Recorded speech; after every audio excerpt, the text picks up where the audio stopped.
Quelle est la différence entre désir et besoin?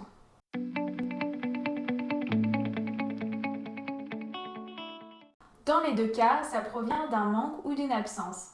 Platon disait d'ailleurs, on ne désire que ce dont on manque. Donc on désire ce qu'on n'a pas ou ce qu'on n'est pas. Les besoins, comme on l'a vu dans les précédentes vidéos que j'ai faites, ils sont essentiels à notre survie. Ils sont innés. Et l'enfant, que ce soit ses besoins physiologiques, mais également psychiques, psychomoteurs, s'ils ne sont pas satisfaits, ça met en péril sa vie.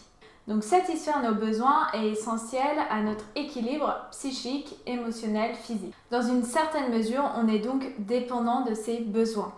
Il est nécessaire de se sentir exister et de se sentir différencié de l'autre pour reconnaître et exprimer ses besoins. Car lorsqu'on exprime ses besoins, on exprime quelque chose qui vient de notre intériorité vers l'extérieur. Mais nous ne sommes pas uniquement des êtres de besoin, nous sommes des êtres également de désir. Et d'ailleurs, c'est ce qui fait un peu notre spécificité en tant qu'être humain. Et il est nécessaire que nos besoins de base soient satisfaits pour que le désir puisse émerger. Car désirer, c'est s'affirmer en tant qu'individu, avec sa propre personnalité et ses propres valeurs. C'est ce qui nous permet d'avoir des projets personnels, professionnels et de vouloir les réaliser. Donc c'est lié à notre capacité d'imagination, de rêve et de projection dans le futur. Donc le désir, c'est ce qui fait notre singularité, notre individualité. C'est une manière de se différencier de l'autre. Le désir, il est aussi subjectif, c'est-à-dire qu'il est lié au contexte, à l'époque, à la culture dans laquelle on vit. Donc le désir est acquis. Le désir aussi, il est infini, insatiable. À peine satisfait, il réapparaît. Et ça, nos sociétés capitalistes l'ont bien compris. Le désir, c'est donc un mouvement de vie, une pulsion de vie qui émerge à partir d'un besoin. Ce qu'on peut dire aussi, c'est que le désir, il s'exprime dans la manière de satisfaire certains de nos besoins. Par exemple, le besoin de sécurité et de confort, il peut être comblé en s'achetant une grande demeure ou une petite maison à la campagne. Et ça va dépendre de qui on est. Le besoin de manger aussi, de s'alimenter, il va être influencé en fonction des goûts de la personne, de ses préférences, de son histoire familiale et culturelle. Et il peut avoir des besoins sans désir et des désirs sans besoin, contrairement aux animaux. Et ça a des aspects négatifs, mais également positifs. Parmi les aspects négatifs, on peut être amené à une surconsommation, à manger sans faim.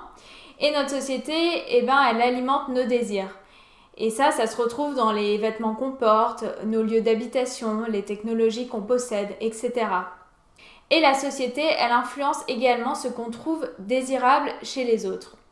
Que ce soit dans leur manière d'être, donc les qualités qu'on va valoriser, mais également au niveau de leur corps, donc notre perception de ce qui est beau, de ce qui est laid, de ce qui est désirable ou non, elle est influencée en grande partie par les images qu'on voit et ce qui est mis en avant dans les médias, et également au niveau de leur possession, que ce soit une belle voiture, une grande maison et les dernières technologies existantes. Mais aussi, ça a des aspects positifs, car ça permet d'améliorer les conditions de vie, ça permet une quête de sens, de vérité, et ça rend l'être créatif, car comme on l'a vu précédemment, c'est lié à l'imaginaire, à la conscience, à la capacité de se projeter dans le futur. Donc les besoins, ils sont liés aux valeurs de la société, mais également à nos valeurs personnelles. Et lorsque j'exprime un besoin, je parle de moi, de l'éducation que j'ai reçue, de la culture dans laquelle j'ai grandi, et de la société dans laquelle j'ai évolué. Et c'est pour ça qu'une introspection peut être utile pour voir si nos désirs nous appartiennent vraiment. Est-ce qu'ils sont en accord avec nos valeurs personnelles? Est-ce qu'ils sont vraiment alignés avec la personne que l'on est ou que l'on a envie de devenir?